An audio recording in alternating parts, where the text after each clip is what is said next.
여러분 안녕하십니까. 자유경영원 문근천입니다. 오늘은 삼성 이건희 회장께서 별세를 하셨는데 그분을 좀 생각하면서 삼성이라고 하는 존재가 우리 사회에서 어떤 그 위치를 차지하는 것인지 하는 것을 한번 생각을 해보도록 하겠습니다. 삼성을 오늘날 세계적인 이 기업으로 대기업 세계적인 기업으로 만든 그 주인공은 바로 이건희 회장이라고 말씀드릴 수가 있겠습니다.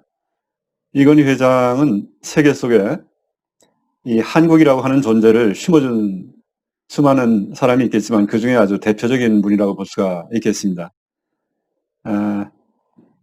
그 회장이 된 1987년도까지만 해도 우리가 이제 해외에 출장을 가게 되면은 그 미국이라든지 이런 데 출장을 가서 보면은 이 한국산 전자제품 같은 것은 좀 어떻게 보면 좀 약간 저가품으로서 그 상점에 양판점이나 이런 그 상점의 뒤편에 놓여 있는 그런 그런 형편이었었습니다.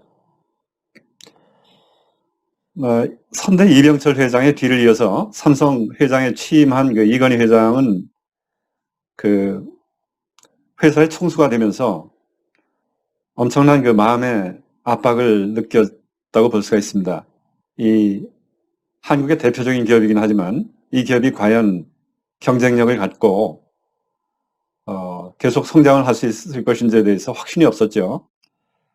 그래서 이 고민 끝에 독일의 프랑크푸르트에 가서 무려 4개월간에 걸쳐서 기업의 그 임직원들을, 임원급들입니다, 주로 1,800여 명의 그 임직원을 차례로 불러서 그 프랑크푸르트에서 이제 워크숍을 개최를 하게 됩니다.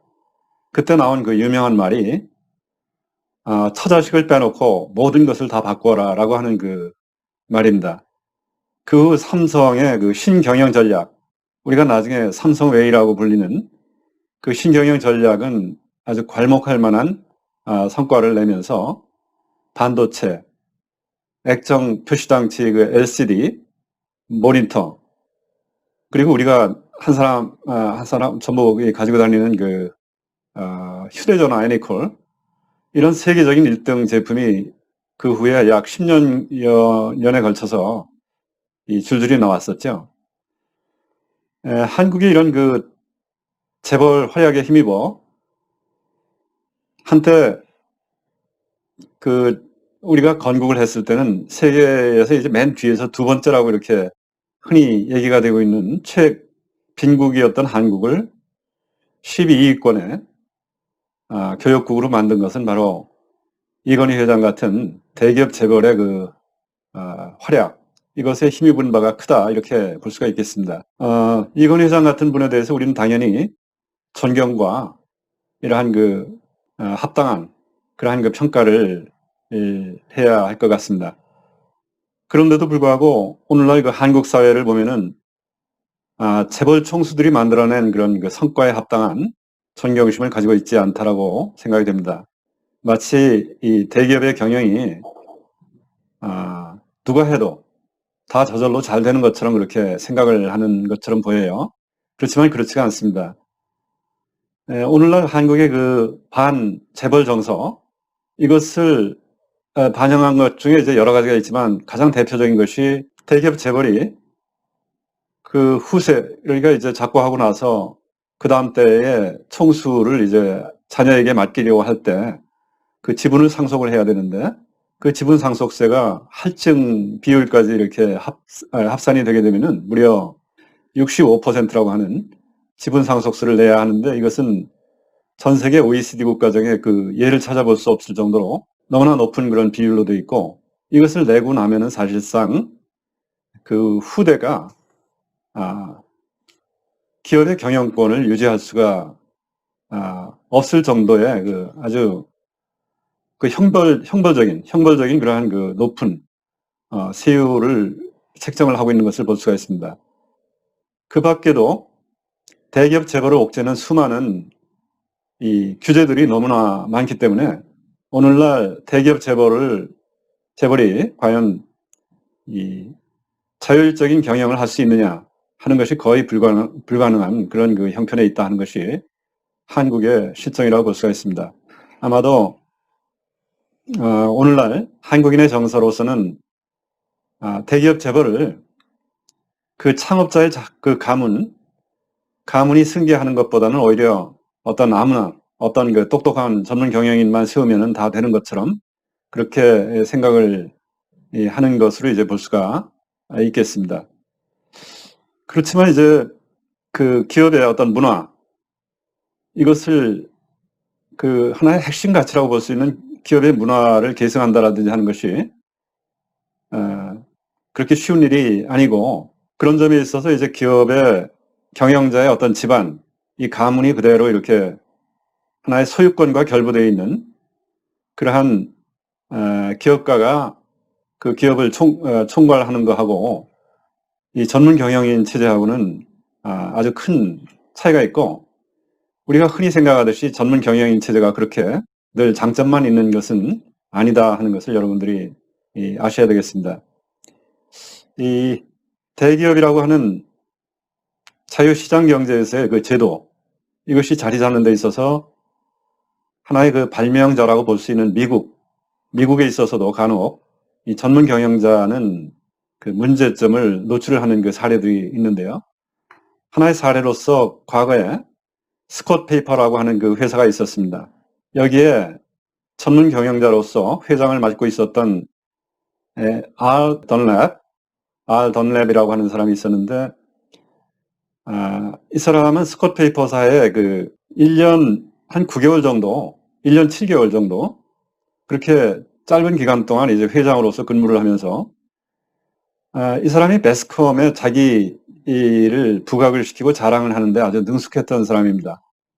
그러면서 이제 매스컴이나 이런 데를 통해서 스콧 페이퍼는 미국 기업 역사상 아주 성공적이며 가장 빠르게 혁신한 사례 중에 하나가 되었다. 뭐 이런 그 얘기.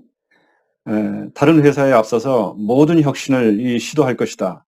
이런 식의 그 홍보를 하고 하면서 비즈니스 위크라든지 이런 데에 이제 그 기사를 내보내고 이렇게 그 자랑한 결과 스콧 페이퍼에 단지 한 603일간 이 사람이 근무를 했는데, 그 CEO 자리에서 물러날 때 자신이 보유하고 있었던 그 회사의 주식, 그 이제 스톡 옵션으로 가지고 있었던 주식이겠죠.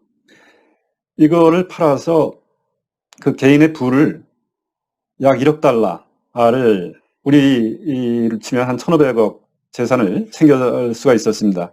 이 금액을 갖다가 603일이라고 하는 근무 기간으로 따지면은 뭐 하루에 뭐 한 2억 원씩 돈을 벌었다. 2억 원 이상씩 이렇게 벌었다, 이렇게 볼 수가 있는 것이죠.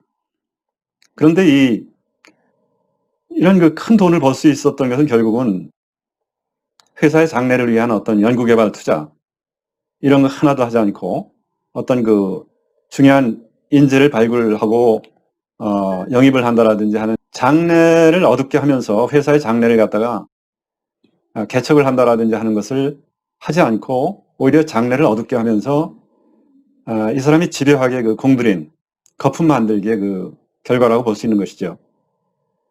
그걸 이제 그렇게 주식 가치를 올려놓고 이 사람이 전격적으로 이제 회사를, 그 후에 이제 그 회사를 나오고 나서 결국은 실체가 드러나면서 이제 회사가 곤두박질을 치게 됩니다. 그래서 결국은 이 회사가 킴벌리 회사에 이제 매도가 됐죠. M&A 이 회사 전체가 이제 팔리게 됐던 것인데, 이 사람은 처음부터 마음먹고 회사에 성장 호르몬을 놓는 그런 그 방법에 의해서 마치 가파른 성장을 할 것 같은 그러한 그 연출을 했던 것이죠.